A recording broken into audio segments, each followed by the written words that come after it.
Good morning, fellow laborers in the Lord's harvest fields. Welcome to day 12 of our prayer journey together with our focus that God will help us sow generational seeds. And God is the God of generational faithfulness. Isaiah 61:3, God says, "To grant to those who mourn in Zion, to give them a beautiful headdress instead of ashes, the oil of gladness instead of mourning, the garment of praise instead of a faint spirit, that they may be called oaks of righteousness, the planting of the Lord, that he may be glorified." What God-given dreams do you have? Adding my faith to yours, by faith, your God-given dreams are not dead, they're just germinating.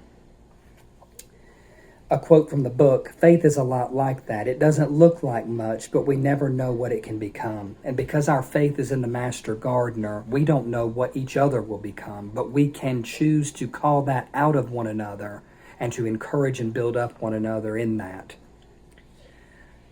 I like this notion of planting with foresight that others, even generations we won't see, may benefit.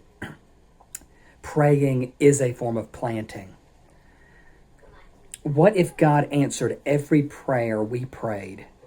What if our prayerlessness causes unnecessary spiritual drought in our lives? We need to acknowledge that we are weak, but thankfully Jesus and the Holy Spirit help us pray in our weakness. The law of sowing and reaping cannot be violated. God will not be mocked. Whatever we sow, that we will reap. Let me take a look at Genesis 26, verses 1 and 12. Now there was a famine in the land, besides the former famine that was in the days of Abraham, and Isaac went to Gerar to Abimelech, king of the Philistines. Verse 12. And Isaac sowed in that land and reaped in the same year 100-fold. The Lord blessed him. So as God's people, it may be a famine all around us, but God will still bless us in the midst of it, as we are faithful to him because he's faithful to us. Another quote, all of us go through times of spiritual, relational, or financial famines. But we need to keep planting, whether it be prayers, scriptures, love, or even churches. And then we'll, by God's grace, reap a harvest of blessing for his glory alone. So, Father, please increase our faith and help us never stop planting gospel seeds. Your word, churches even. Teach us how to plant and water in the ways you are glorified.